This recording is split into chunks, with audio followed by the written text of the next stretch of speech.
Guys, welcome back to my channel. और आज मैं आप सबके साथ शेयर करने वाली बीएड सेकेंड ईयर की फाइल पोर्टफोलियो। इस चैनल पे आपको बीएड के नोट्स, बीएड के most important topic, question paper और पीडीएफ में सभी फाइल मिल जाएंगी। साथ ही साथ फाइल को बनाना कैसे है वो भी मैं आपको समझाती हूँ, जो कि यूट्यूब पे अदर चैनल को आपको नहीं मिलेगी। तो वीडियो आपको पसंद आए तो प्लीज़ लाइक कर देना, चैनल को सब्सक्राइब भी कर सकते हो एंड वीडियोज़ को शेयर कर देना, जिससे कि औरों की भी हेल्प हो जाए। तो पोर्टफोलियो की जो फाइल होती है इसे हम एविडेंस एंड प्रूफ्स कहते हैं, यानी कि आपने जो टीचिंग की है उसके लिए क्या एविडेंस और प्रूफ है आपके सामने, वो आपको इस फाइल में सबमिट करने होते हैं।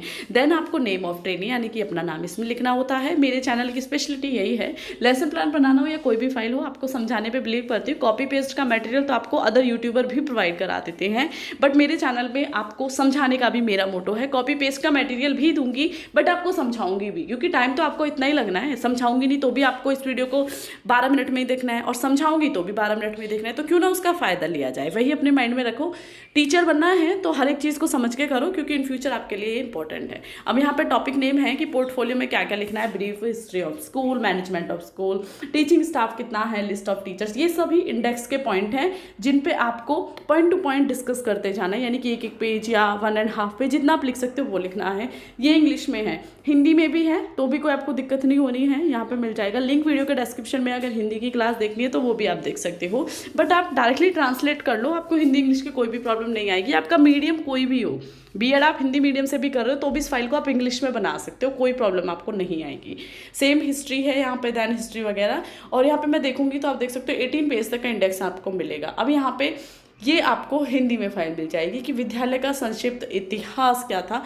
मैंने यहाँ पे क्या था कि इंट्रोडक्शन आपके लिए इंग्लिश में इसलिए लिखा जिससे कि इंग्लिश और हिंदी के स्टूडेंट को प्रॉब्लम ना हो।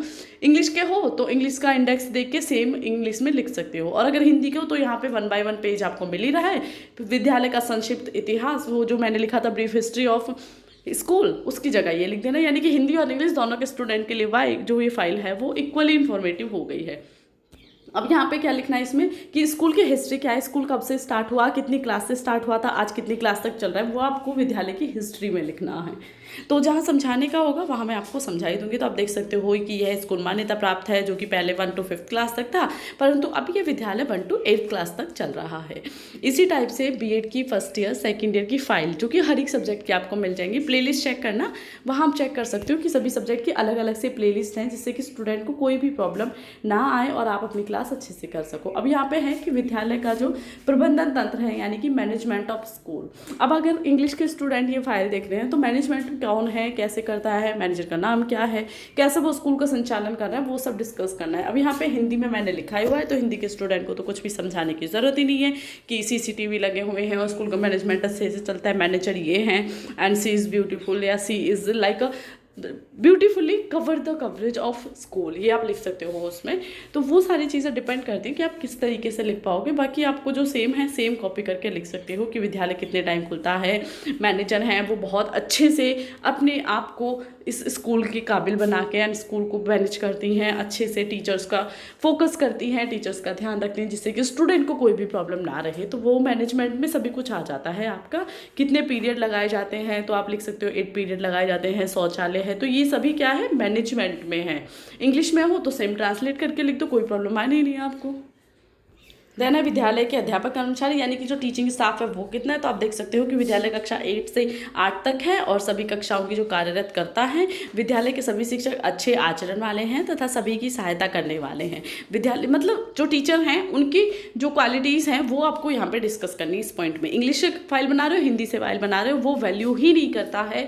आपको सिर्फ अपना पॉइंट समझ आना चाहिए। जब आप वाइवा दोगे तो वाइवा में भी आपसे कहीं भी पूछ लिया जाता है कि पोर्टफोलियो फाइल को एक्सप्लेन कीजिए, लेसन प्लान को एक्सप्लेन कीजिए, तो वो सब आप पे डिपेंड करता है। देन है विद्यालय का छायाचित्र। तो इसमें आपको फोटो लगाने विद्यालय की, किसमें इतनी क्लास है या इतने फ्लोर है, तो यहाँ पे फोटो लगा के और थोड़ी सी हिंदी इंग्लिश जो भी है उसमें आपको इसे मेंशन कर देना है कि इतने फ्लोर हैं और ऐसे मैनेजमेंट होता है।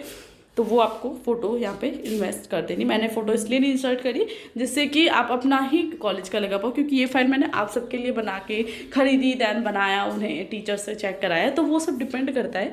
तो इसलिए अगर प्रोफेशनली होता तो मैं आपको वो दिखाती।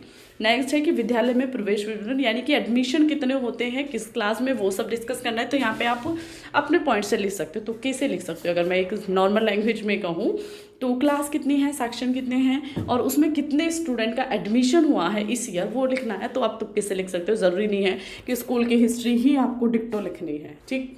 तो अपने एग्जाम्पल से स्कूल आपका 8th तक ही आपको टीचिंग करनी है, बट इन केस 12th तक का है तो वो भी आप मेंशन कर सकते हो, ठीक है।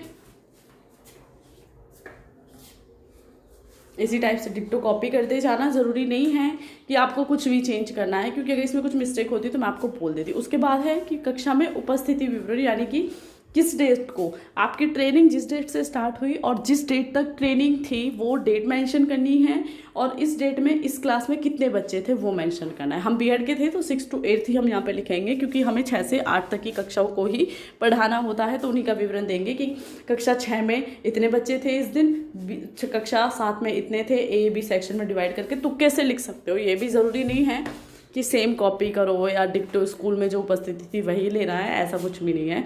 तो डिक्टो अपने एग्जाम्पल से बस इतना याद रखना कि आपने दिखाया है कि एडमिशन 30 हुए हैं, तो 30 के अंदर ही आपको अटेंडेंस शो करनी है ना। ऐसा मतलब थोड़े माइंड से फाइल बनाना, ऐसा नहीं कि आपने अटेंडेंस में तो ज़्यादा शो कर दिया और वहाँ पे एडमिशन डिटेल में कम शो करा था, तो ऐसी मिस्टेक नहीं करनी है। उसके बाद है कक्षा का टाइम टेबल क्या है, तो यहाँ पे आप टाइम टेबल बना सकते हो कि कौन सा पीरियड कौन सी क्लास में किस सब्जेक्ट का रहता है, वो आपको नॉर्मली आता ही है, तो इसमें कोई भी प्रॉब्लम किसी भी स्टूडेंट को नहीं आएगी। आपको अगर कोई अलग फाइल चाहिए या किसी अलग सब्जेक्ट की नोट्स या क्लासेस चाहिए जो कि मेरे चैनल पे अवेलेबल नहीं है, पहले प्लेलिस्ट चेक कर लेना, आपको मिल जाएगी, बट अवेलेबल नहीं है तो आप कमेंट कर सकते हो, आपको नेक्स्ट थिंग्स और नेक्स्ट जो क्लास हैं वो आपके जो भी आपका टॉपिक है उस पर मिल जाएंगे। नेक्स्ट पॉइंट है कि लाइब्रेरी, तो लाइब्रेरी के लिए लिख देना है कि लाइब्रेरी में अच्छी खासी बुक्स हैं जो कि सभी स्टूडेंट के लिए यूज़फुल हैं, उन्हें उनसे काफ़ी ज़्यादा बेनिफिट होता है। देन है प्रयोगशाला के बारे में रिपोर्ट, तो विद्यालय में प्रयोगशाला उपलब्ध है, यानी कि लैबोरेटरी, और उसमें प्रैक्टिकल्स कराए जाते हैं छात्रों को जो कि उनकी कक्षा के अकॉर्डिंग सुटेबल होते हैं, तो वो मेंशन कर देना है। फोटोज़ भी लगानी है यहाँ पे, ठीक है। लाइब्रेरी की भी फोटो इंसर्ट करनी है, लेफ्ट पेज पे कर सकते हो, और जो आपकी लैबोरेटरी यानी कि प्रयोगशाला है उसकी भी आपको फोटो इंसर्ट करनी है यहाँ पे। थोड़ी थ्योरी लिखो और थोड़े फोटो इंसर्ट करो, फोटो से क्या होगा वो क्लियर दिखता है, तो वो आप कहीं भी जा सकते हो, जीरोक्स के भी फोटोज़ लगा सकते हो, वो टोटली डिपेंड करता है, या आप फोटोग्राफी के भी लगा सकते हो, वो आपके बजट के ऊपर डिपेंड करता है आप कितना इन्वेस्ट कर सकते हो। बट मैं आपको कहूँगी कि आप नॉर्मली गूगल से निकलवा के एंड थोड़ा कलरफुल निकलवा लेना बस, और उन्हें इंसर्ट कर देना, ज़्यादा इन्वेस्टमेंट भी नहीं होगी और आपको दिक्कत भी नहीं होगी। उसके बाद है फीस रसीद जारी करना, यानी कि फ़ीस रसीद कैसे जारी करते हैं, तो सभी छात्रों को फीस जमा करने के बाद एक रसीद मिल जाती है जिससे छात्रों को सहायता मिलती है तथा टीचर को भी क्लियर रहता है कि उनके इतनी फ़ीस सबमिट की है। तो इसमें आपको ये लिख देना है। दैन जो फीस रसीद है आपके स्कूल की, जिस स्कूल में आप पढ़ा रहे हो उसकी फ़ोटो लीजिए और उस फोटो को भी इंसर्ट कर दीजिएगा लेफ्ट साइड में, ठीक है। और फिर इसमें ये भी लिख सकते हो कि ये रसीद संभाल के रखनी होती है जिससे कि किसी भी स्टूडेंट को कोई भी प्रॉब्लम ना आए, क्योंकि बहुत बार होता है कि फ़ीस रसीद गुम हो जाने पे स्टूडेंट और टीचर्स दोनों को प्रॉब्लम होती, तो वो नहीं करना। देन है स्थानांतरण प्रमाण पत्र, यानी कि ट्रांसफ़र सर्टिफिकेट जारी करना, तो स्कूल कैसे ये जारी करता है, उसमें क्या क्या मेंशन करना होता है, वो डिटेल हिंदी में लिख दीजिए, या इंग्लिश में फाइल बना रहे हो तो यानी कि थ्योरेटिकली लिख दीजिए। देन उसकी भी स्थानांतरण प्रमाण पत्र किसी भी बच्चे का ले लो, स्कूल के पास होता ही है, वो आप अपने जो भी मैनेजर हैं उससे, स्कूल के से जहाँ पे आपने ट्रेनिंग की है उनसे कांटेक्ट करके उसका फ़ोटो लीजिए और उस फोटो को भी यहाँ पे इंसर्ट कर देना है लेफ्ट पेज पे। क्लियर? मैं आपको काफ़ी अच्छे से एक्सप्लेन करते जा रही हूँ कि जिस टाइम फाइल बनाओ कोई भी दिक्कत आपको नहीं आएगी। मेरे चैनल पे एक फ़ाइल देख लो, आपको टीचर्स तक से पूछने की ज़रूरत नहीं है कि मैम ये क्या करना है, तो फोटो इंसर्ट से लेके छोटी छोटी बातें आपको मेरे चैनल पे मिलेंगी। बट यस, अगर आपने पूरी क्लास नहीं देखी या आपने सुना नहीं है तो आपकी मिस्टेक है, बट अगर आपने स्टार्टिंग से एंड तक मेरी क्लास देखी है, उसे सुना है, समझा है, तो आपको कहीं कोई भी प्रॉब्लम नहीं आएगी। उसके बाद है कि कैरेक्टर सर्टिफिकेट, तो वो लिख देना है कि वो कैसे बनाया जाता है, तो हम यहाँ पे लिखेंगे कि इसका तरीका होता है name of student, class, father's name और कैरेक्टर कैसा था, तो उसे पॉइंट्स में डिस्क्राइब करना। सेम इसकी भी फोटो लीजिए, कहीं से भी स्कूल के पास अवेलेबल होती है कुछ बच्चों की, उस फोटो को भी प्रिंट आउट निकलवा लीजिए, देन उसे भी आपको इंसर्ट कर देना है लेफ्ट पेज पे। थ्योरेटिकल में जो लिखा हुआ है वो डिक्टो लिख दीजिए, कोई भी प्रॉब्लम आपको नहीं आएगी। नेक्स्ट है कि क्विज टेस्ट तैयार करना, यानी कि क्विज टेस्ट हम कैसे तैयार करते हैं और किस लिए करते हैं, तो वो यहाँ पे ये लिख देंगे। साथ ही साथ ये भी लिखेंगे कि क्विज टेस्ट बनाते टाइम हमें किन बातों का ध्यान रखना चाहिए, तो इसमें है कि छात्रों की मानसिक शक्ति का विकास करना, क्विज टेस्ट की यथार्थता, यानी कि उसमें रियलिटी होनी चाहिए, छात्रों में रुचि पैदा करना। आपने देखा होगा जब भी विद्यालय में क्विज टेस्ट कराए जाते हैं तो स्टूडेंट को बहुत मज़ा आता है, अपने टाइम को ही सोच लो, तो उसमें क्या है इंटरेस्ट बढ़ता है कि जब सब बच्चे एक साथ होकर क्विज टेस्ट देते हैं, तो वो यहाँ पे आपको मेंशन कर देना है। क्लियर है? आप वीडियो को पॉज करके भी लिख सकते हो, ज़रूरी नहीं है कि आप वीडियो को ऐसे देखते जाओ, क्योंकि आप लिखोगे कैसे। कॉपी रखो, पेन रखो, अपनी फाइल रखो, देन उसके बाद वीडियो को देखते जाओ, समझते भी जाओ और उसे कॉपी भी करते जाओ। और जहाँ आपको लग रहा है कि जल्दी पेज निकल गया, आप उसे वीडियो को पॉज कर देना। देन है विद्यालय में अनुशासन बनाए रखना, यानी कि अनुशासन कैसे बनाए रखना है, तो उसके लिए छात्रों को निम्न बातों का ध्यान रखना चाहिए। तो छात्रों को इज्जत के साथ देखा जाए, छात्रों को जानना चाहिए, यानी कि स्टूडेंट को अगर आपको अनुशासन में रखना है तो टीचर को स्टूडेंट को समझना होगा। तो ये पॉइंट्स ही यहाँ पे डिस्कस हैं। ज़रूरी नहीं है कि उन्हें आप थोड़ा सा रूड बिहेवियर से ही करेक्टली करा सकते हैं, ऐसा कुछ नहीं है। आप उन्हें अच्छे से समझ के समझाओगे तो आप विद्यालय में ज़्यादा अच्छे से अनुशासन बना पाओगे। देन है कि किशोर छात्रों के हेतु सुझाव, यानी कि जो एडोलेसेंस स्टेज होती है उसमें एक टीचर कैसे बच्चों की हेल्प कर सकता है और कैसे उन्हें समझा सकता है। वो एज होती है जहाँ बच्चे अलग साइड में चले जाते हैं, तो उसके लिए भी यहाँ पे एक पॉइंट दिया हुआ है, तो वो हम डिस्कस करेंगे कि शिक्षक सहायता करने वाले होने चाहिए। छात्रों को जानकारी दें कि सही व्यवहार और गलत व्यवहार, जो कि आपके स्मोकिंग, ड्रग वगैरह हैं, उनकी तरफ क्यों नहीं जाना चाहिए, उनके क्या साइड इफेक्ट हैं, ये भी टीचर को समझाना चाहिए।